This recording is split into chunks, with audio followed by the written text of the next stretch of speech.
नमस्कार प्यारे बच्चों, सभी बच्चों का तिवारी एग्रीकल्चर के ऑनलाइन प्लेटफॉर्म पे स्वागत है। प्यारे बच्चों, जितने भी केजी ग्रुप के बच्चे कृषि विज्ञान से हैं और जिन बच्चों को केमिस्ट्री में बहुत ज़्यादा समस्या थी, तो प्यारे बच्चों अब आज समझिएगा आपकी सारी समस्या खत्म हो जाएगी। सभी बच्चे जल्दी से जल्दी क्लास को शेयर कर दें, ज़्यादा से ज़्यादा ग्रुप में शेयर करें। जितने भी आपके ग्रुप हैं उनमें शेयर करिएगा। और प्यार बच्चों, आज ये पहली क्लास है और यहाँ पर मैं आपसे प्रॉमिस करता हूँ कि आज के बाद आपको केमिस्ट्री में 100 मार्क्स मैं दिलाने का वादा करता हूँ, अगर हमारे अकॉर्डिंग आप चलेंगे। प्यार बच्चों, केमिस्ट्री में आपको एक भी प्रॉब्लम नहीं होगी। यूपी का कोई भी बच्चा कृषि विज्ञान में केमिस्ट्री में नहीं डरेगा, क्योंकि अब जो बच्चा है वो तिवारी एग्रीकल्चर के ऑनलाइन प्लेटफॉर्म पे माथुर सर के साथ अगर ज्वाइन हो गया है तो उसको केमिस्ट्री में कोई प्रॉब्लम होने वाली नहीं है। ये 100 नहीं 101% गारंटी है। प्यारे बच्चों, उसको जल्दी से जल्दी क्लास शेयर करिए, ज्यादा से ज्यादा लोगों में शेयर करिएगा। आज की क्लास में जितने अधिकतम स्टूडेंट आप जोड़ देंगे उतना ही समझिएगा कि हमारे जोश में आप ताकत भर देंगे। प्यार बच्चों, ज्यादा से ज्यादा लोग, बहुत सारे बच्चे आ गए हैं और सभी को गुड इवनिंग, बहुत बहुत राधे राधे।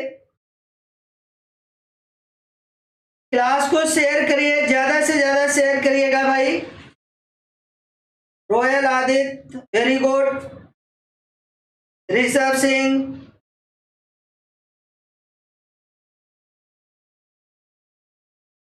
क्लास को ज्यादा से ज्यादा लोगों में शेयर करिएगा। मोहित वर्मा आ गए। प्यारे बच्चों, जो बच्चे क्लास में आ गए हैं उनका बहुत बहुत स्वागत है।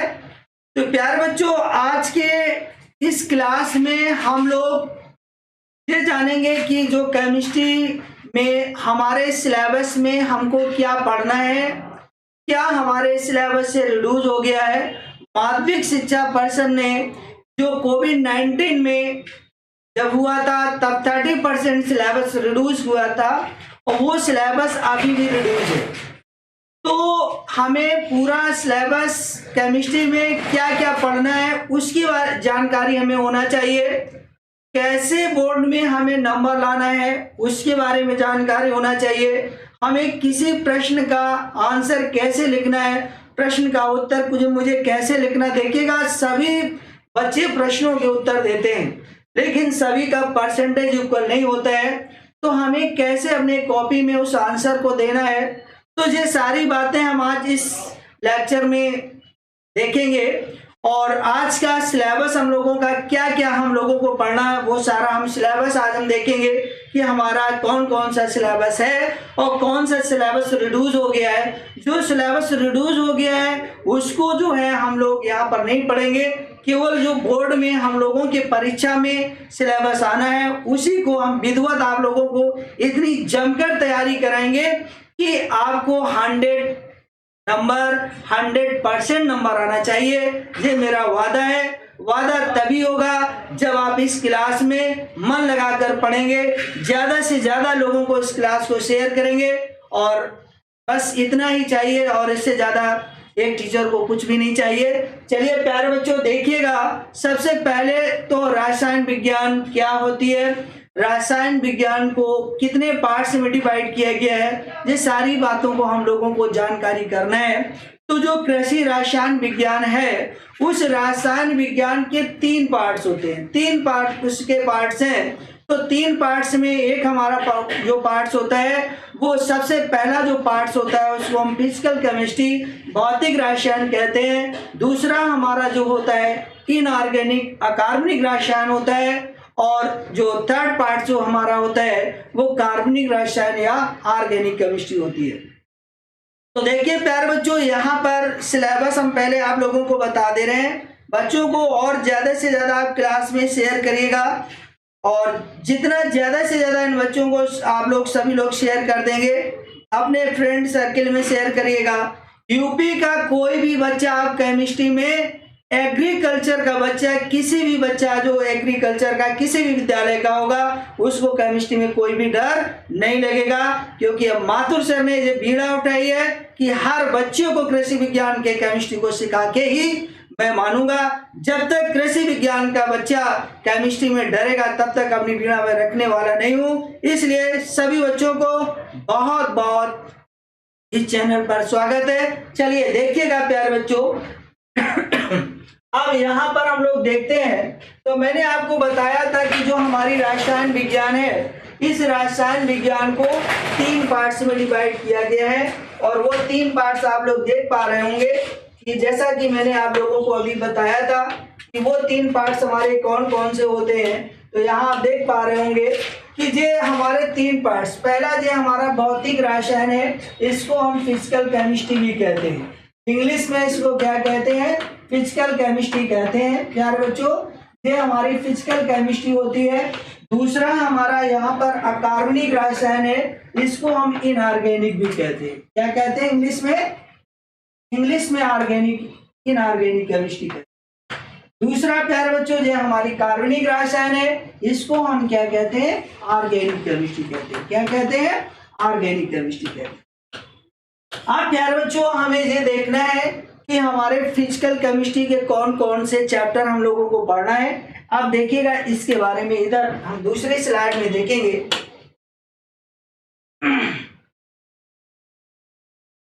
प्यारे बच्चों देखिएगा यहाँ पर ये जो हमारी भौतिक रसायन है, इस भौतिक रसायन में हमारे कौन कौन से पार्ट्स हैं। तो सबसे पहले देखिएगा, पहला हमारा एक चैप्टर है जिसका नाम है भौतिक व रासायनिक परिवर्तन। भौतिक और रासायनिक परिवर्तन जिसको हम फिजिकल चेंज और केमिकल चेंज कहते हैं। तो एक चैप्टर तो हमें भौतिक रसायन में ये पढ़ना है, और दूसरा हमारा चैप्टर जो है रासायनिक संयोग के नियम है। तो रासायनिक संयोग के नियम में द्रव्यमानता का नियम है, स्थिर अनुपात का नियम है ना, और इसमें स्थिर अनुपात का नियम है, गुणित अनुपात का नियम है, व्युत्क्रम अनुपात का नियम है। ये सारे नियम हमको पढ़ना है, और इनके हमको जो आंकिक प्रश्न आते हैं, न्यूमेरिकल आते हैं, वो भी पढ़ना है। तो प्यारे बच्चों यहाँ पर ये द्रव्यमानता का नियम हो गया, स्थिर अनुपात का नियम हो गया, और इसके साथ साथ गुणित अनुपात का नियम हो गया, व्युत्क्रम अनुपात का नियम हो गया, साथ साथ में गैस से संबंधी जो गैलुसाक का नियम होता है उसको भी पढ़ना है। और ये आधुनिक परमाणु सिद्धांत के आधार पर व्याख्या, तो ये हमारा क्या होगा, ये जो हमारा भौतिक रसायन का 2nd चैप्टर में पढ़ा है। और देखिएगा इसके साथ साथ और भौतिक रसायन में मुझे क्या पढ़ना है।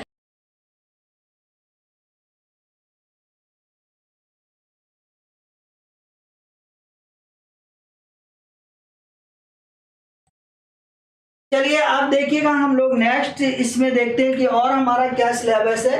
अब इसके बाद तीसरा इसी में चैप्टर है परमाणु सिद्धांत है, आधुनिक व प्राचीन धारणा। मतलब हमारा परमाणु जो सिद्धांत था वो परमाणु सिद्धांत एक डाल्टन का था, तो प्राचीन और जो हमारा आधुनिक परमाणु सिद्धांत है, उन दोनों सिद्धांतों को हम स्टडी करें जाएगी। तो इसमें कि क्या क्या उनकी विचारधाराएं थी। फिर चौथा चैप्टर है कि निम्नलिखित में परिभाषा, इसका सरल व्याख्या और इसके संबंध, जो संयोजकता का संबंध जो नियम था उसको भी हम इसमें स्टडी करेंगे। और प्यारे बच्चों परमाणु भार, अणुभार और तुल्यांकी भार बहुत इंपॉर्टेंट है। यहाँ से आपको 100 नहीं 101% आपको यहाँ से प्रश्न मिलेगा, और ऐसे हम आपको विधिवत समझाएंगे, ऐसे टेक्निक से समझाएंगे कि आपको जरा सी भी दिक्कत नहीं होगी। चलिएगा और हम देखते हैं और हमारा फिजिकल केमिस्ट्री में और कौन कौन से चैप्टर हैं।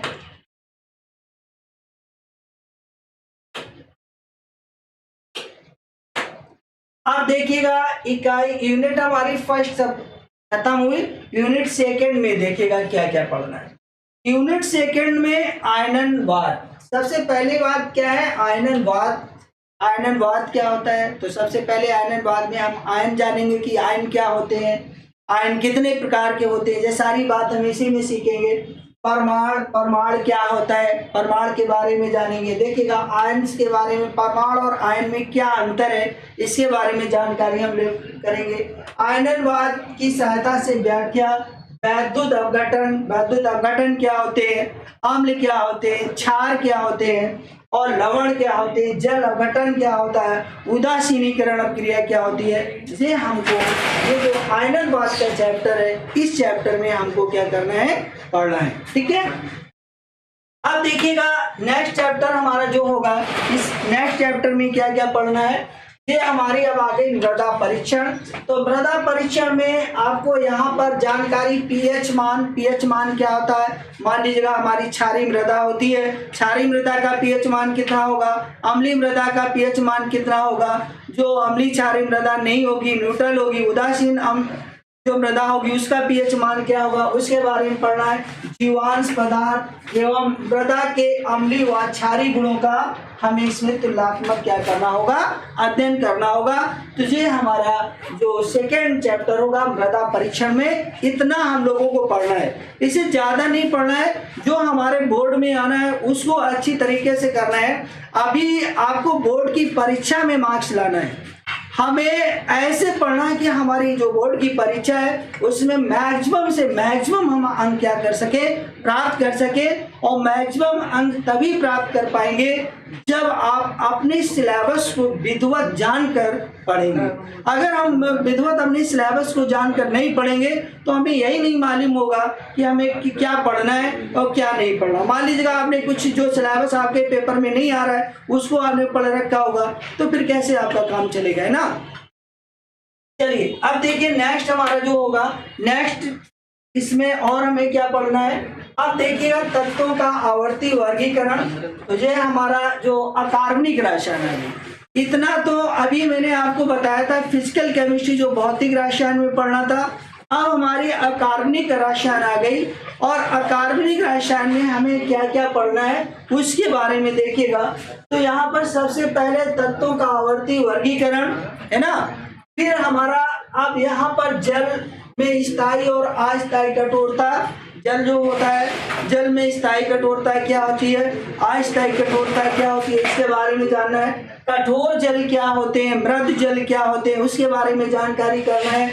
जल की सिंचाई में कार्य में उपयोगिता के बारे में पढ़ना है। निम्न तत्व उनके यौगिकों की उपस्थिति, गुण व उपयोगिता की विशेष संदर्भ में जानकारी मुझे करना है। तो ये हमारा जो है अकार्बनिक का जो चैप्टर था उसमें इस तरीके का पढ़ना है। ठीक है, अब देखिएगा नेक्स्ट चैप्टर में क्या क्या पढ़ना है। इकाई 4 यूनिट हमारी जो है 4 आ गई और 4 में हमारा क्या है, अब देखिएगा नाइट्रोजन में अमोनिया, नाइट्रिक अम्ल, कार्बन डाइऑक्साइड, फास्फोरस और फास्फोरिक अम्ल। नाइट्रोजन जो हमारा है, उस नाइट्रोजन जो होता है पी ब्लॉक का एलिमेंट्स है। तो पी ब्लॉक में आप देखिएगा आपको नाइट्रोजन पढ़ना है, अमोनिया पढ़ना है, नाइट्रिक अम्ल पढ़ना है, कार्बन डाइऑक्साइड पढ़ना है, फास्फोरस पढ़ना है और फास्फोरिक अम्ल पढ़ना है। इतना हमें नाइट्रोजन में पढ़ना है क्या यूनिट 4 में। और इसके साथ साथ अब आप नेक्स्ट देखिएगा आगे, यहाँ पर देखिएगा अब हमें यहाँ पर दिया है कि जो हमारा नाइट्रोजन था इसका स्थिर उपयोग पौधों में क्या हमारा सोडियम पढ़ना है, सोडियम क्लोराइड पढ़ना है, sodium carbonate, sodium bicarbonate, sodium nitrate, potassium nitrate, potassium sulphate, calcium oxide, calcium carbonate, calcium sulphate, लोहा, आयरन, एल्युमिनियम फास्फेट और एल्युमिनियम सल्फेट। प्यारे बच्चों देखिएगा ये इतना हम लोगों को सिलेबस में ये जो आपके इनको हमें पढ़ना है, इनके क्या उपयोग होते हैं, कैसे इसको प्रिपेयर किया जाता है, इसके क्या भौतिक गुण है, क्या रासायनिक गुण है, कैसे इसे प्रश्न पूछा जाएगा, इसके बारे में अभी जब मैं सिलेबस आपको इसका टॉपिक वाइज डिस्कस करूंगा, विधिवत आपको बताऊंगा कि यहाँ से कैसे प्रश्न बनेगा, कौन सा प्रश्न कैसे पूछा जाएगा। अभी आप यहाँ पर केवल मैं आपको सिलेबस दिखा रहा हूँ, क्या क्या आपको सिलेबस पढ़ना है। सभी बच्चे जिन लोगों के पास माध्यमिक शिक्षा परिषद से वैसे सिलेबस की लिस्ट डाल दी गई है, जिन लोगों के पास नहीं है तो मैं यहाँ पर आप लोगों को सभी को दिखा रहा हूँ प्रॉपर सिलेबस अपना नोट कर लें और इसी सिलेबस को पढ़ना है। इसके अलावा आपको कुछ भी नहीं पढ़ना है। प्रॉपरली आप इस सिलेबस को नोट करते जाएं और फिर इसके बाद जब मैं क्लास स्टार्ट करेंगे उसके बाद एक चैप्टर से स्टार्ट करूंगा। बस चैप्टर नंबर 1 डालकर नोट्स बनाना स्टार्ट कर देना। एक बार नोट्स को आप रिवाइज कर लेना, ये वादा है कि आप भूलेंगे नहीं, 100% आप लिख कर आएंगे। ओके, चलिए नेक्स्ट देखते हैं और हमारा सिलेबस क्या है। अब यहाँ पर देखिएगा, इसके बाद नाइट्रोजन चक्र पढ़ना है। नाइट्रोजन चक्र पढ़ना है। भूमि में नाइट्रोजन का स्थिरीकरण कैसे होता है, फास्फोरस एवं फास्फोरस पोटास का पौधों में कार्य, कृषि में उपयोग होने वाली सामान्य खादें, क्या क्या कृषि में एग्रीकल्चर में कौन कौन सी खादें का उपयोग होता है उसके बारे में मुझे जानकारी करना है। तो ये सब इतना हमें नाइट्रोजन वाले चैप्टर में पढ़ना है। ठीक है, तो सभी लोग इस सिलेबस को नोट जरूर करते जाएं। एक कॉपी में प्रॉपरली आप नोट कर लीजिएगा और जो जो आपका सिलेबस पढ़ता जाए उसको आप टिक करते जाइएगा कि ये हमारा हो गया, ये हो गया। और मैं जानता हूं कि जितने भी, अगर मान लीजिएगा आप लोग प्राइवेट कॉलेज में पढ़ते होंगे तो वहाँ तो टीचर पढ़ाते होंगे सही से, लेकिन गवर्नमेंट कॉलेज में कोई भी टीचर केमिस्ट्री सही से पढ़ाता नहीं है। इसलिए आप विधिवत और प्राइवेट में भी ऐसे धक्का मार टीचर होते हैं। अब उनको जो मैं नहीं कहूँगा कि वो पढ़ाना नहीं चाहते हैं या उनकी दिल की इच्छा नहीं होती है या उनको आता नहीं, वो तो वही जानते होंगे, लेकिन प्रॉपरली उनको पढ़ाना चाहिए। अगर स्कूल में जाते हैं तो उनको पढ़ाना चाहिए, लेकिन कोई भी टीचर, कोई मोस्टली एग्रीकल्चर में जो देखा गया है कि केमिस्ट्री का टीचर पढ़ाता ही नहीं है। चलिए देखिए नेक्स्ट हम लोग देखेंगे। नेक्स्ट हमारा क्या है, अब देखिएगा हमारा कार्बनिक रसायन आ गया। यूनिट 5 है और इसमें हमारा कार्बनिक रसायन है। कार्बनिक रसायन में क्या क्या पढ़ना है इस बारे में देखिएगा। यार बच्चों, कार्बनिक रसायन में कार्बनिक रसायन की परिभाषा पढ़ना है। सबसे पहले तो कार्बनिक रसायन की परिभाषा पढ़ना है कि कार्बनिक रसायन क्या होती है। अब इसका महत्व भी पढ़ना है। फिर इसके कार्बनिक यौगिकों की रचना पढ़ना है, क्या कार्बनिक यौगिक कौन कौन से हैं, उनका स्रोत, मतलब वो कार्बनिक यौगिक हैं तो कहाँ से प्राप्त होते हैं। दूसरे बात, उनके भौतिक गुण, मतलब क्या क्या उनके भौतिक गुण है, कैसा उसका रंग है, कैसी उसकी अवस्था है, कैसा वो खाने में लगता है, उसके बारे में मुझे जानकारी होना चाहिए। उसका क्लासिफिकेशन करना है, वर्गीकरण करना है। वर्गीकरण की मतलब हमारा जो ऑर्गेनिक कार्बनिक यौगिक है वो कार्बनिक यौगिक कैसा है। फिर उसका नामकरण, जो हमारी आईपीएससी नॉमेनक्लेचर करना है उसके बारे में जानकारी करना है। इसके बाद निम्नलिखित यौगिकों का सामान्य ज्ञान, फिर सामान्य उसका सूत्र बनाने की सरल विधियां, कैसे हम उसका फार्मूला बनाएंगे, मतलब सामान्य सूत्र कैसे जनरल फार्मूला बनेगा, सामान्य उसके जनरल प्रॉपर्टी क्या होती है, इसके साथ साथ क्या होता है मुख उसके क्या है, उपयोग क्या होते हैं, रचनात्मक सूत्र क्या उसका होता है, खनिज तेल, वसा, कार्बोहाइड्रेट तथा प्रोटीन। आप देखिएगा यहाँ पर ये जो हमारा लिखा है खनिज तेल, वसा, कार्बोहाइड्रेट तथा प्रोटीन को छोड़कर इतनी चीजें हमको क्या करना है, इस कार्बनिक रसायन में पढ़ना है। अब देखिएगा और इसमें देखते हैं यार बच्चों, आप देखिएगा इसमें यही हमारे जो कार्बनिक रसायन है इसमें हम हाइड्रोकार्बन क्या होता है, हाइड्रोकार्बन कितने प्रकार के होते हैं। अगर संतृप्त हाइड्रोकार्बन होता है, सैचुरेटेड हाइड्रोकार्बन होता है तो क्या होता है सैचुरेटेड हाइड्रोकार्बन, असंतृप्त हाइड्रोकार्बन होता है तो अनसैचुरेटेड हाइड्रोकार्बन क्या होता है। इसके बाद इसमें हम अल्कोहल पढ़ेंगे।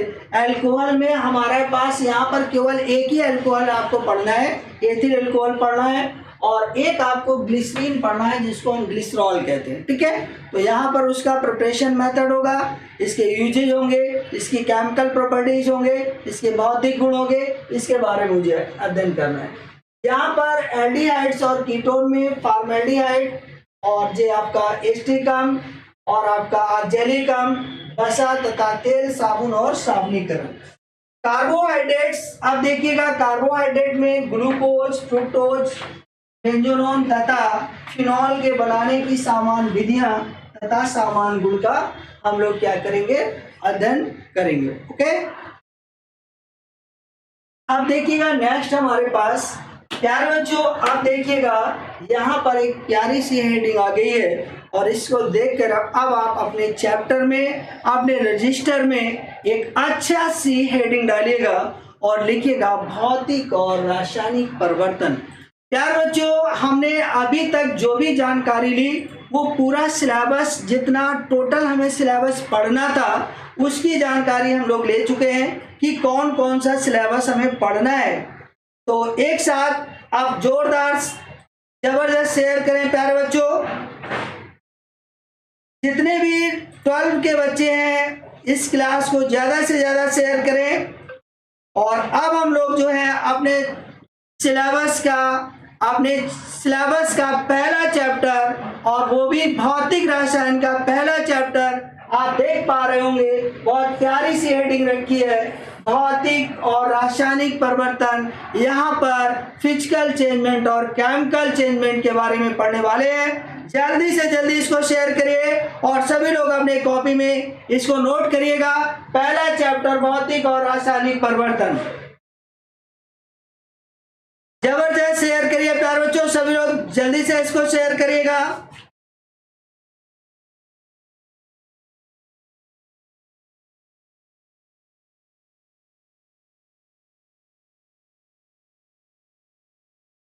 अशोक पाल कैसे, वेरी गुड, गुड इवनिंग।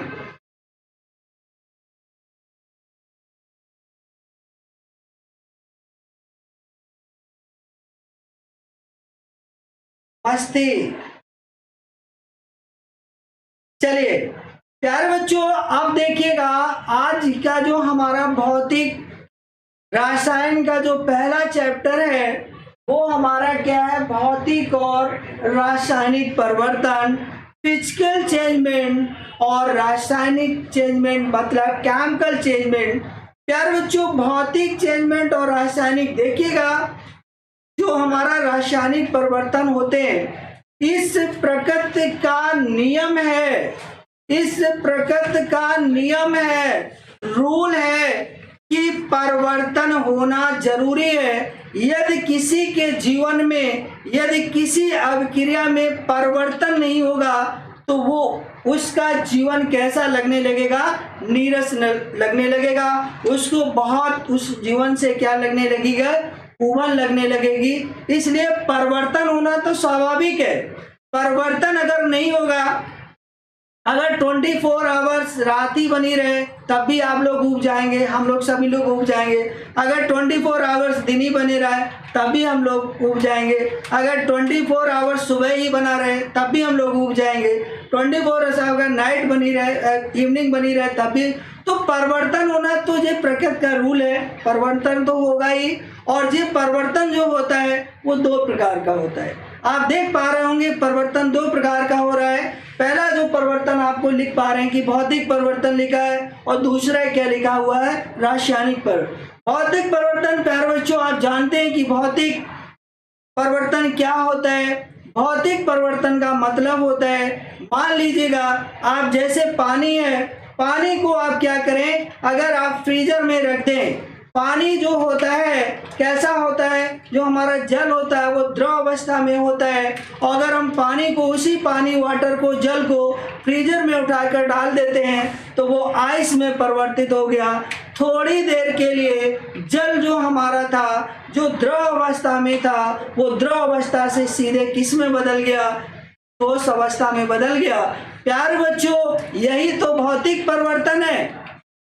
आपने देखा कि पानी को आपने क्या किया, आपने पानी जो हमारा बाहर रखा था, बाल्टी में रखा हुआ था, उस बाल्टी वाले पानी को, उस मग्गे वाले पानी को आपने फ्रीजर में। तो जो भौतिक परिवर्तन होते हैं या रासायनिक परिवर्तन होते हैं, भौतिक परिवर्तन के कोई ना कोई कारक रहते हैं। उन कारक के कारण क्या होता है, वो परिवर्तन हो जाता है। मान लीजिएगा कोई एक स्प्रिंग होता है, मान लीजिएगा आपके एक रबड़ लीजिएगा और एक छोटी सी रबड़ होती है, उसको आप ऐसे बढ़ाकर जब फोर्स लगा देते हैं तो उसको बढ़ाकर क्या कर देते हैं, बड़ा कर देते हैं। लेकिन बेटा एक बात ध्यान रखिएगा कि जैसे ही वो सम फोर्स को छोड़ते हैं, वो अपना जो रबड़ या स्प्रिंग होता है वो अपनी यथास्थान पर आ जाता है। उसका भौतिक परिवर्तन हुआ। क्यों? क्योंकि आपने अपना क्या लगाया, फोर्स लगाकर उसके आकार को चेंज करना चाहा, लेकिन वो आकार उतनी देर ही चेंज रहेगा जितनी देर आपका उस पर फोर्स रहेगा। जैसे फोर्स आप हटा देंगे वैसे ही वो अपनी क्या हो जाएगा, यथावस्था में आ जाएगा। प्यारे बच्चों, ऐसे ही बहुत सारे बच्चे होते हैं जो जब तक टीचर उसके सामने रहता है तब तक तो किताब को खोले देखते पलटते रहते हैं, लेकिन टीचर जैसे वहां से हटा, किताब बंद कर रख दिया, तो प्यारे बच्चों उनमें परिवर्तन नहीं होगा।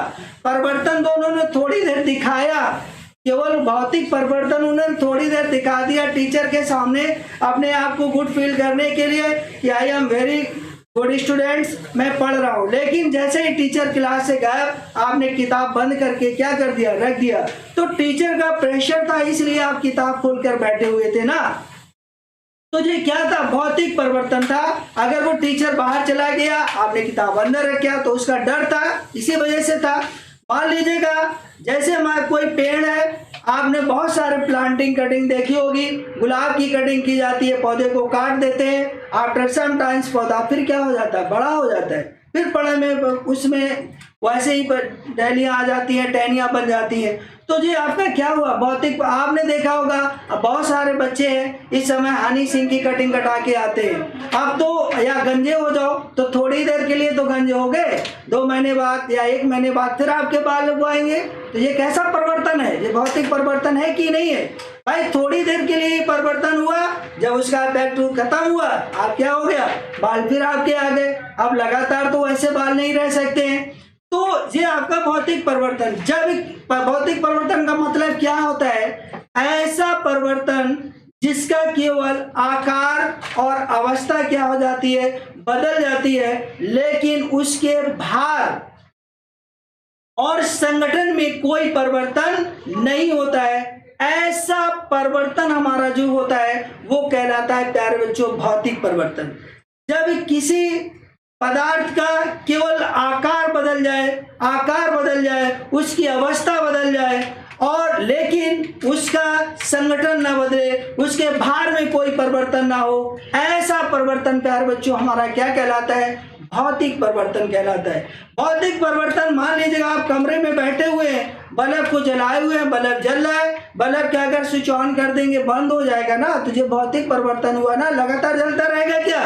अगर मान लीजिएगा बल्ब आपका क्या हुआ, थोड़ी देर के लिए जला, बंद हुआ, फैन आप चला रहे हैं, फैन जब तक स्विच ऑन रखोगे तभी तक चलेगा ना, स्विच को ऑफ कर दोगे क्या हो जाएगा, फैन बंद हो जाएगा।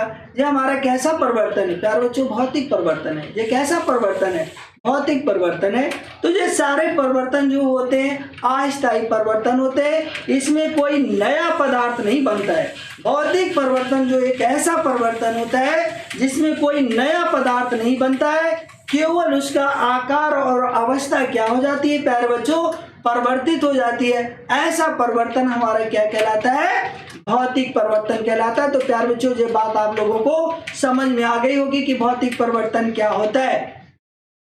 जैसे पानी, आपने पानी को कटोरी में रखे, पानी को अगर पानी आप क्या कर दें, उसको हीट करेंगे धीरे धीरे, तो वो पानी हमारा क्या हो जाएगा, वाष्प में परिवर्तित हो जाएगी।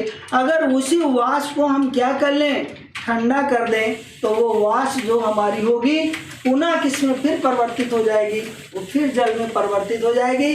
तो प्यारे बच्चों कुछ देर के लिए हमारा जो जल द्रव अवस्था में था वो कैसी अवस्था में बदल गया, गैस अवस्था में बदल गया। बात आप लोगों को समझ में आ गई होगी।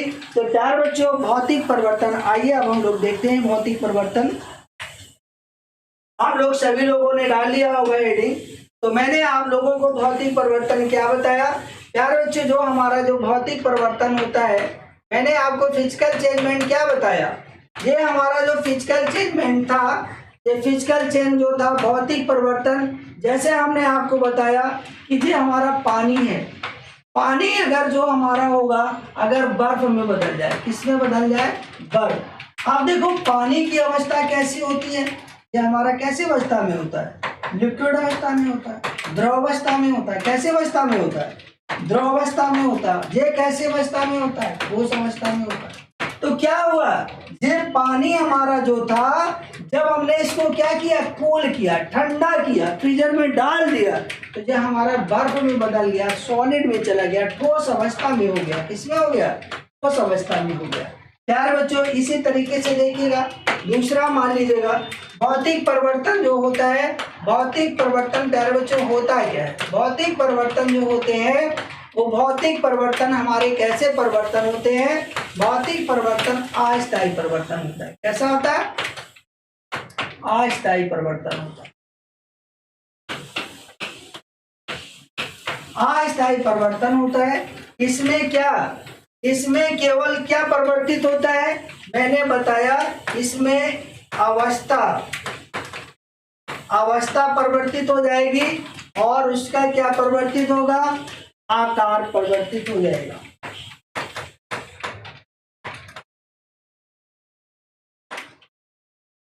अवस्था और उसका क्या हो जाएगा? आकार परिवर्तित हो जाएगा। प्यारे बच्चों, यहां पर देखिए, इसका रंग परिवर्तित हो सकता है, रंग परिवर्तित हो सकता है, रंग परिवर्तित हो जाता है, लेकिन उसका संगठन, रासायनिक संगठन कभी नहीं परिवर्तित होगा, क्योंकि ये कैसा परिवर्तन होता है? अस्थायी परिवर्तन। कैसा होता है? अस्थायी परिवर्तन होता है। तो भौतिक परिवर्तन क्या होता है? भौतिक परिवर्तन एक अस्थायी परिवर्तन होता है। ध्यान से सुनिएगा, इसको आपको कुछ याद करने की, बस ऐसे आप समझ लीजिएगा, आपको याद होगा। भौतिक परिवर्तन क्या होता है? भौतिक वह परिवर्तन जो हमारा क्या होता है? अस्थायी परिवर्तन होता है। भौतिक परिवर्तन एक अस्थायी परिवर्तन है। इसमें पदार्थ की अवस्था, रंग बदल जाते हैं। ऐसे परिवर्तन हमारे क्या कहलाते हैं? भौतिक परिवर्तन कहलाते हैं। इसमें कोई नया पदार्थ नहीं बनता है। भौतिक परिवर्तन में कोई भी नया पदार्थ नहीं बनता है, केवल उसकी अवस्था ही क्या होती है? चेंज हो जाती है। अगर अवस्था चेंज हो गई तो वो हमारा क्या कहलाएगा? भौतिक परिवर्तन कहलाएगा।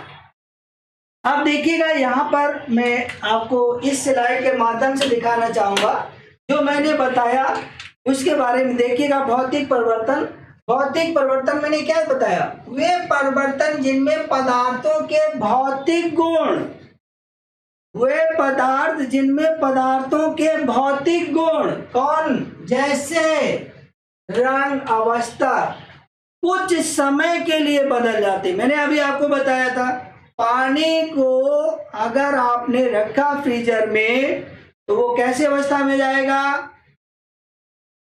ठोस अवस्था में हो जाएगा, क्योंकि सॉलिड बर्फ में बदल जाएगा। पानी को अगर आप गर्म करेंगे तो गैसियस अवस्था में चला जाएगा। वाष्प को अगर ठंडा करोगे तो वो किस में अवस्था में आ जाएगी? द्रव अवस्था में आ जाएगी। तो प्यारे बच्चों, यहाँ पर आप देख पा रहे होंगे कि थोड़ी देर के लिए उसका रंग रूप जो हो जाएगा, बदल जाएगा, लेकिन उसका रासायनिक संगठन नहीं बदलेगा। रासायनिक संगठन कभी नहीं बदल सकता है। जल में हाइड्रोजन और ऑक्सीजन होता है, तो हाइड्रोजन और ऑक्सीजन ही रहेंगे। प्यारे बच्चों, आज कुछ समय के लिए बदल जाते हैं, पर इनके भार और बनावट में कोई परिवर्तन नहीं आता है। अगर आपका पानी, आपने 100 ग्राम पानी था, अगर 100 ग्राम आइस बदलेंगे तो 100 ग्राम ही रहेगा, उसके भार में कोई भी चेंजमेंट नहीं आएगा। प्यारे बच्चों, अगर हमारा कोई भी, जैसे गैस है, गैस को आप बहुत ज्यादा क्या करिएगा? प्रेशर दीजिएगा तो लिक्विड में बदल जाएगी, द्रवावस्था में चली जाएगी। लेकिन जैसे ही प्रेशर हटाएंगे वो अपनी तुरंत फिर किस अवस्था में आएगा? गैसियस अवस्था में आएगा। तो वो कारक के प्रभाव के कारण यहाँ पर कहते हैं कि उनकी बनावट में कोई अंतर नहीं आता है, और ना ही कोई नया पदार्थ बनता है। मैंने कहा था कोई भी नया पदार्थ उसमें नहीं बनता है, केवल उसकी अवस्था का परिवर्तन होता है। ऐसे परिवर्तन भौतिक परिवर्तन कहलाते हैं। प्यारे बच्चों, एक बार जोरदार बताइएगा, सभी लोगों को समझ में आ गया?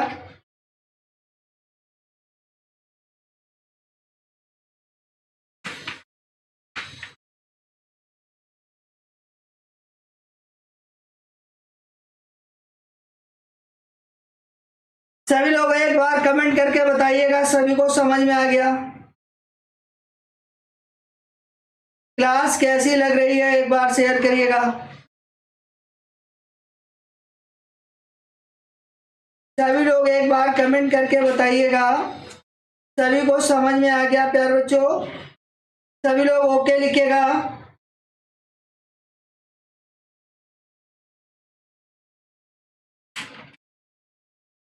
अमित त्रिपाठी कह रहे हैं हाँ सर।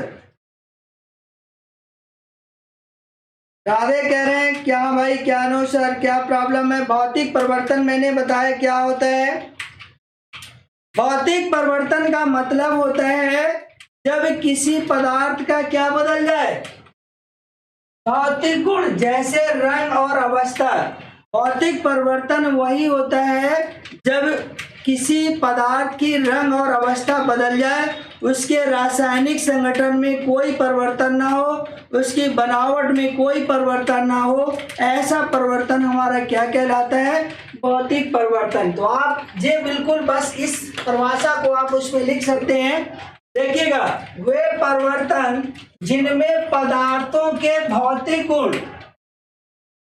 गुण क्या क्या होते हैं, जैसे रंग अवस्था आदि कुछ समय के लिए बदल जाते। मैंने कहा था अमित बताइए, मैंने अभी कहा था कि आप बाल जो है अभी आप थोड़ी देर के लिए गंजे हो जाएं और गंजे होने के बाद फिर आपके सिर में बाल आ जाएंगे ना, 1 महीने के बाद तो कैसा परिवर्तन हुआ, भौतिक परिवर्तन होगा कि नहीं होगा बताइए। अगर आप पानी जो है पानी को फ्रीजर में रख देंगे तो आपका क्या हो जाएगा, वो बर्फ में बदल जाएगा कि नहीं बदल जाएगा। अगर बर्फ में बदलेगा तो वो ठोस अवस्था में होगा कि नहीं होगा, उसकी अवस्था परिवर्तन हुआ कि नहीं हुआ, बताओ भाई। हमें बात समझ में आ गई।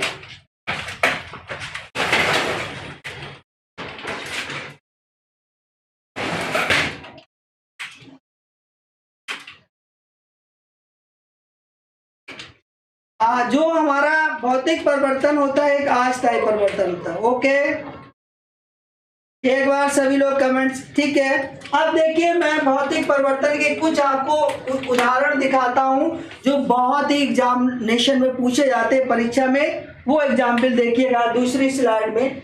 मैंने कहा था अवस्था में परिवर्तन होना, तो अभी मैंने आप लोगों को बताया कि अवस्था में परिवर्तन, जैसे हमने कहा था कि अगर हमारा जो पानी होगा जो ठोस अवस्था द्रव अवस्था से सीधे ठोस अवस्था में बदल जाएगा।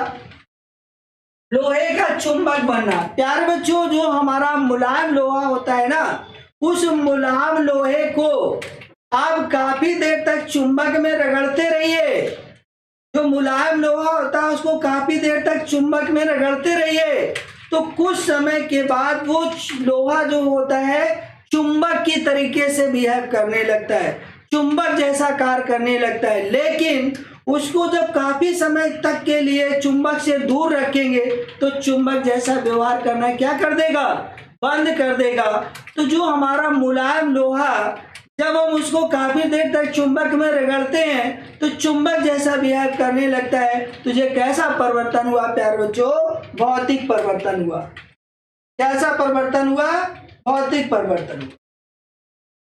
शरबत, चीनी आपने बनाई, चीनी को पानी में घोल दीजिएगा तो आपका क्या बन जाएगा, शरबत बन जाएगा। और उसी शरबत को आप धीरे धीरे गर्म करिएगा तो पानी क्या होगा, वाष्प में बदल कर निकल जाएगा, चीनी उसी बर्तन में रह जाएगी।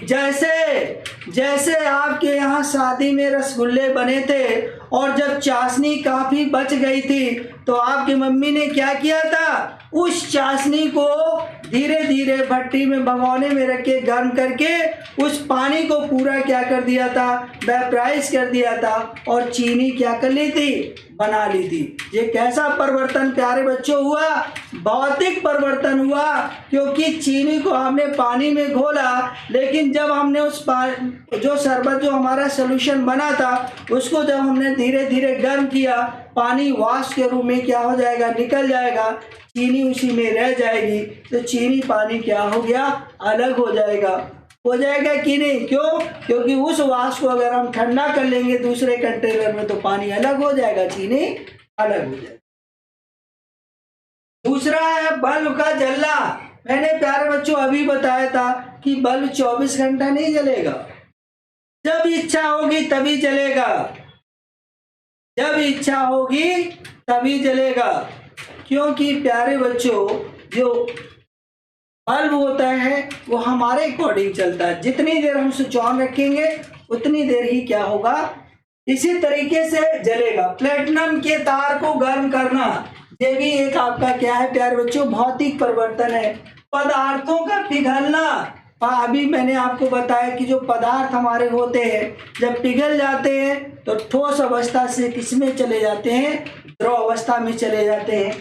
पदार्थों का विलयन में बनना, जो हमारे पदार्थ होते हैं जैसे मान लीजिएगा चीनी हुआ, नमक हुआ, इसको आप विलयन बना सकते हैं, विलयन से इसको फिर हम किस में ला सकते हैं, ठोस अवस्था में ला सकते हैं। प्यारे बच्चों सभी को समझ में आ रहा है?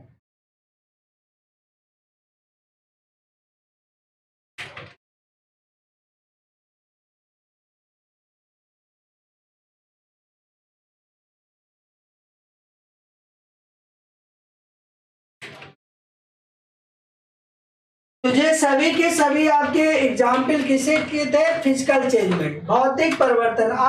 आप लोगों से इसमें से पूछा जा सकता है, एक कोई लिखा होगा लोहे का चुंबक बनना है, भौतिक परिवर्तन, रासायनिक परिवर्तन, या लिखा होगा दोनों या इनमें से कोई नहीं। तो आप समझ सकते हैं कि लोहे का चुंबक बनना कौन सा परिवर्तन होगा। कमेंट करके जल्दी से बताइए आंसर, आप लोग कमेंट करके जल्दी से बताइएगा।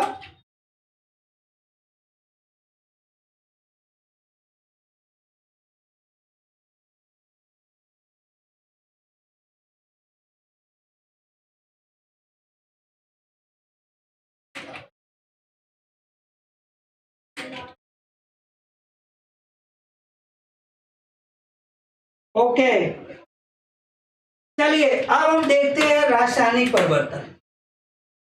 अब हम देखते हैं रासायनिक परिवर्तन। प्यारे बच्चों रासायनिक परिवर्तन क्या होता है? रासायनिक परिवर्तन का मतलब होता है प्यारे बच्चों रासायनिक केमिकल चेंजमेंट। रासायनिक परिवर्तन एक स्थायी परिवर्तन होता है। कैसा परिवर्तन होता है? रासायनिक परिवर्तन जो होता है एक स्थायी परिवर्तन होता है। कैसा परिवर्तन होता है? स्थायी परिवर्तन होता है। अगर एक बार परिवर्तन हो गया तो दोबारा वो अपनी पुनः अवस्था में नहीं आ सकता, क्योंकि एक नए पदार्थ का जन्म हो जाता है, एक नया पदार्थ बनता है। प्यारे बच्चों जैसे मान लीजिएगा किसी का रसगुल्ला रखा हो और आप उसको खा लें और वो आपसे कहे कि मेरा रसगुल्ला वापस करो, ये संभव है? कभी संभव नहीं है, क्योंकि वो डाइजेस्ट हो गया।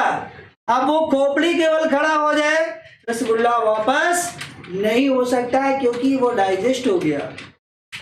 आप किसी घर में, आपके घर में दूध रखा था और दूध को आपने दही में बदल दिया।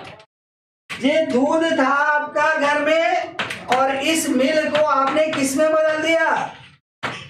दही में बदल दिया। और घर में कोई भी बच्चा जिद करे नहीं हमें दूध ही चाहिए, तो अब ये संभव नहीं है कि दही से दूध बन पाए, क्योंकि दूध दही में परिवर्तित हो गया, एक नए पदार्थ का क्या हुआ? जन्म हो गया। और जिसके गुणधर्म मूल पदार्थ, मतलब मूल पदार्थ दूध से दही के गुणधर्म कैसे होते हैं? भिन्न, बिल्कुल अलग होते हैं। मतलब एक भी गुणधर्म दूध जैसा दही का मिलता ही नहीं है, तो कैसे फिर एक नए पदार्थ का जन्म हो जाता है? एक रासायनिक परिवर्तन एक स्थायी परिवर्तन होता है। इसमें अगर हम दोबारा चाहें कि हमारा वही पदार्थ प्राप्त हो जाए, ये संभव नहीं है। जैसे मैंने अभी बताया, भोजन आपने खाया, भोजन को खाकर हमने क्या कर दिया? डाइजेस्ट कर दिया, पच जाएगा। तो भोजन का पचना कैसा हुआ? रासायनिक परिवर्तन हुआ। दूध का दही में बदलना क्या हुआ? दूध जो हुआ दही था वो किस में बदल गया? आपका बदल गया दही में। जब बदल गया तो कैसा परिवर्तन हुआ? रासायनिक परिवर्तन हुआ। जैसे गन्ने का रस आप लोग लाते होंगे, आप लोगों के यहाँ बहुत लोग ऐसे इसमें स्टूडेंट जुड़े होंगे जिनके यहाँ गन्ने की खेती होती होगी। गन्ने की खेती बहुत लोगों के यहाँ होती होगी, और आप लोग जब गन्ने के रस को लाते हैं, मान लीजिएगा उसी समय प्रेजेंट टाइम में आपने पी लिया तो ठीक है, लेकिन अगर उसको थोड़ी देर के लिए आप 1 दिन के लिए 2 दिन के लिए छोड़ देते हैं, बताओ भैया गन्ने का रस कैसा हो जाता है? खट्टा होता है कि नहीं होता है? कमेंट करके बताइए, गन्ने का रस खट्टा होता है कि नहीं होता है?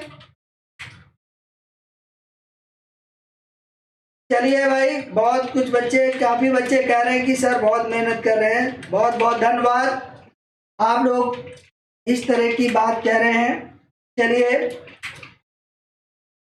सभी बच्चों को मेरा बहुत बहुत आशीर्वाद। और मैंने जैसा कि मैंने आपको बताया है कि केमिस्ट्री में अब आप लोगों को शायद एक भी दिक्कत नहीं होगी। केमिस्ट्री को मैं आपको हलवा बना के खिलाऊंगा, टेंशन लेने की कोई भी आवश्यकता नहीं है। यूपी का कोई भी बच्चा ऐसा नहीं होगा जो केमिस्ट्री से डरे। एग्रीकल्चर का, विशेष करके एग्रीकल्चर का कोई भी बच्चा, जितने बच्चे केमिस्ट्री से डर रहे हैं उनका डर बिल्कुल माथुर सर खत्म करेंगे, ये मेरा वादा है।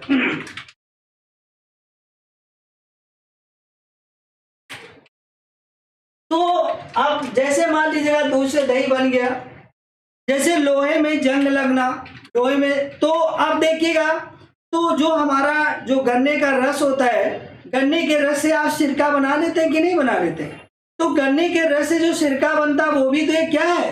रासायनिक परिवर्तन ही है। क्यों रासायनिक परिवर्तन है? क्योंकि वो जो रासायनिक परिवर्तन जो होता है, अगर गन्ने के रस से जब सिरका बना लिया तो गन्ने के रस की प्रॉपर्टी और सिरका की प्रॉपर्टी अलग अलग हो जाती। तो देखिएगा, अब आप रासायनिक परिवर्तन को मैं इस स्लाइड के माध्यम से आप लोगों को दिखाना चाहूंगा। जैसा मैंने आप लोगों को बताया है, लिखा हुए परिवर्तन जिनमें पदार्थ स्थायी रूप से बदलकर नए पदार्थों में आ जाते हैं, नए पदार्थ बन जाते हैं, और जिनके गुण और रचना और भार मूल पदार्थों से बिल्कुल क्या होते हैं? भिन्न होते हैं। जैसा कि मैंने बताया था, दूध के गुणधर्म और दही के गुणधर्म बिल्कुल अलग होते हैं, बिल्कुल अलग होते हैं। इसी तरीके से ऐसे परिवर्तन रासायनिक परिवर्तन कहलाते हैं। ऐसे परिवर्तन प्यारे बच्चों क्या कहलाते हैं? रासायनिक परिवर्तन कहलाते हैं। तो ये हमारे वे परिवर्तन जिनमें पदार्थों का स्थायी रूप से बदलकर एक नए पदार्थ में आ जाते हैं, जिनके गुण और रचना और भार जो होता है मूल पदार्थों से बिल्कुल डिफरेंट होते हैं, भिन्न होते हैं। वो मतलब दही का कैरेक्टर दूध से बिल्कुल नहीं, जो गन्ने के रस का कैरेक्टर सिरका से बिल्कुल नहीं। तो ये कैरेक्टर, जैसे लोहे में जंग लगना, आपका रसगुल्ला पच गया, अब उसको उसका कैरेक्टर बदल गया, और जब रखा था थाली में तब उसका कैरेक्टर दूसरा था। तो प्यार बच्चों, यही रासायनिक परिवर्तन है, और इसी को हम क्या बोलते हैं? रासायनिक परिवर्तन। तो इसी तरीके से आप लोगों को परिभाषा को लिखना है। और जो देखिएगा, अगर आपको बहुत अच्छे और अंक लेना है तो जो हमारे मेन पॉइंट्स होते हैं उनको अंडरलाइन जरूर कर दीजिएगा। एक बार एग्जामिनर की नजर वहीं पर जाए। और एग्जामिनर में एक जो विशेषता होती है, काफी जब चेक करते हैं, उसकी एक जो कमी होती है, उसके अंदर एक बैड हैबिट होती है, कॉपी जैसे ही खोलता है उसकी हमेशा नजर गलती में ही जाती है। कॉपी आपका पन्ना जो कुछ अच्छा लिखा उससे कोई मतलब नहीं होता है, जैसे पन्ना खोले हमने तुरंत मेरी नजर गलती में जाएगी, और वहीं पर कट से देख लिया, बस वहीं पर क्या होता है? आकलन हो जाता है। ठीक है, तो इसको आप लोग नोट कर लीजिएगा, स्क्रीनशॉट ले लीजिएगा। और इसके एग्जाम्पल मैं आप लोगों को दिखा दे रहा हूं, इसके एग्जाम्पल भी देख लीजिएगा। प्यारे बच्चों देखिएगा, दही और सिरके का बनना, मतलब यहाँ पर क्या होगा कि ये जो हमारा दूध होता है, दूध किस में बदल जाता है? दही में बदल जाता है। तो दूध से दही बदलना जो बनना होता है वो हमारा कैसा होगा, रासायनिक परिवर्तन होगा। गन्ने के रस से जो सिरका बनना जो होता है ये भी हमारा कैसा परिवर्तन होगा, रासायनिक परिवर्तन होगा। लोहे में जंग लगना, लोहे में जो जंग लगेगी वो भी हमारी क्या होगा, रासायनिक परिवर्तन होगा। पदार्थों का सड़ना, जो पदार्थ डिकम्पोज हो गए, सड़ गए, दोबारा क्या मिल पाएंगे, उनको कभी नहीं प्राप्त कर पाएंगे। वो भी भोजन का पचना, देखो अभी मैंने बताया था भोजन का पचना भी क्या है, वो हमारा रासायनिक परिवर्तन है। जल का वैद्युत अपघटन, पदार्थों का जलना, अगर मान लीजिएगा पेपर जल गया और कोई कहे कि पेपर मान लो वो दो पेपर, तो कैसे दे पाओगे, पेपर तो जल चुका ना। अब वो पेपर एक रूप से दूसरे रूप में बदल गया, तो भैया राख बदल चुका है। लेकिन किसी भी पदार्थ को हम नष्ट नहीं कर सकते, एक रूप से दूसरे रूप में क्या कर दिया, परिवर्तित कर दिया, और उसके भौतिक गुण बदल जाएंगे।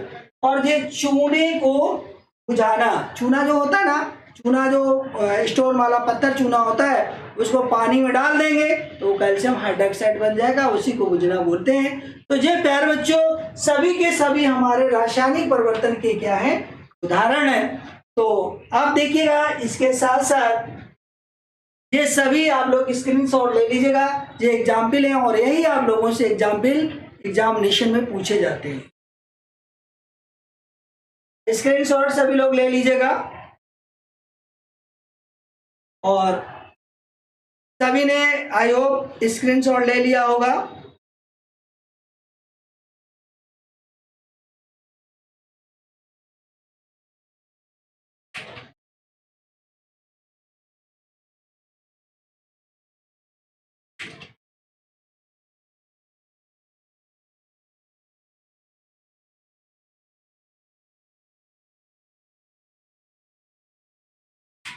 चलिए भाई, अरुण कुमार कह रहे हैं कि क्लास को सभी बच्चों से कहना है कि क्लास को शेयर करें। अगर हमारी मेहनत आपको लग रही हो, सर ने मेहनत किया है, तो क्लास को एक बार जबरदस्त शेयर करें, ज़्यादा से ज़्यादा लोगों में शेयर करें। और यही आपका क्या होगा, जो भी हमें आप दक्षिणा दे रहे हैं यही मेरी दक्षिणा होगी। तो ज़्यादा से ज़्यादा लोगों में शेयर कर दीजिए।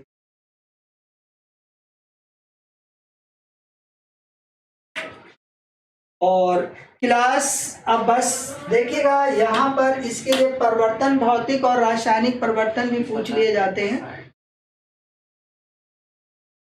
तो अब देखिएगा यहाँ पर फिजिकल चेंजमेंट और भौतिक परिवर्तन लिखे हुए हैं।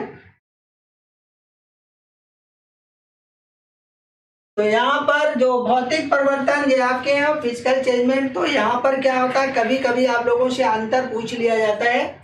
तो देखिएगा अब वही है कि इस परिवर्तन में पदार्थों के केवल भौतिक गुण, रंग, अवस्था आदि बदल जाते हैं। और जिन लोगों को देखिएगा, मैं एक बात आप लोगों को बताना चाहूंगा कि इसमें अंतर को आप लोगों को याद करने की आवश्यकता नहीं है। जिसको भौतिक परिवर्तन की परिभाषा आ गई और रासायनिक परिवर्तन की परिभाषा आ गई, वो अंतर ऑटोमेटिक लिख लेगा, है ना। उसको कमेंट्स खुद अपने आप पॉइंट्स बना लीजिएगा, इतना तो आप लोग कर ही पाएंगे, कर लेंगे।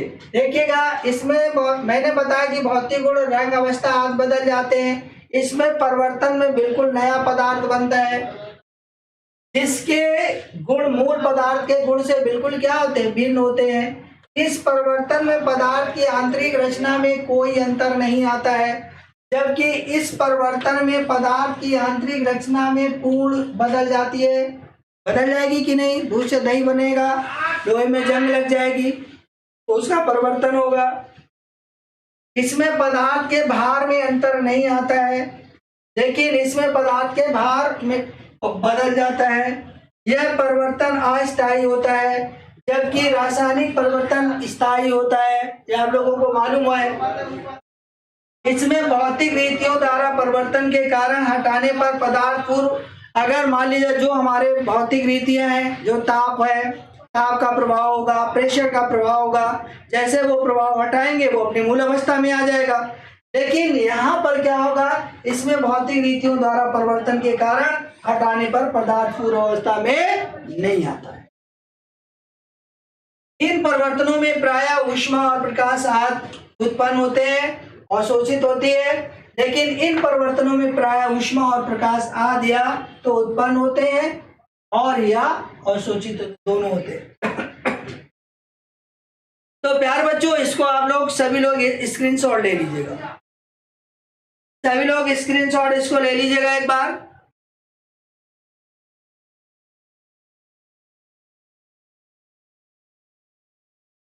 सभी लोग स्क्रीनशॉट ले लीजिएगा।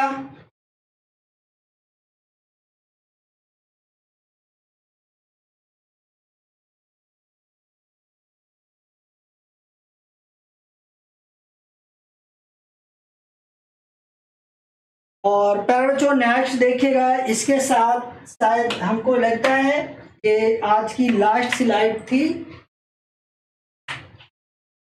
और आज की जो लास्ट स्लाइड थी। तो प्यारे बच्चों, आप लोगों को कैसी क्लास लगी? जो भौतिक परिवर्तन और रासायनिक परिवर्तन वाला चैप्टर था, पूर्ण रूप से मैंने कंप्लीट चैप्टर को क्या किया, सॉल्यूशन आपको प्रोवाइड किया, पूरा आपको विधिवत मैंने बता दिया। अगर कोई भी प्रॉब्लम आपको आती है, कमेंट्स के माध्यम से जरूर बताइएगा। क्लास आपको कैसी लगी इसको बताइएगा, ज़्यादा से ज़्यादा बच्चों में इसको शेयर करिएगा, जिससे मैं नेक्स्ट क्लास में इससे अधिकतम जोश के साथ मैं आपके साथ खड़ा हो जाऊं। प्यारे बच्चों, बस इसी क्लास के साथ सभी को बहुत बहुत धन्यवाद। फिर मिलेंगे नेक्स्ट क्लास में, तब तक के लिए प्यारे बच्चों धन्यवाद।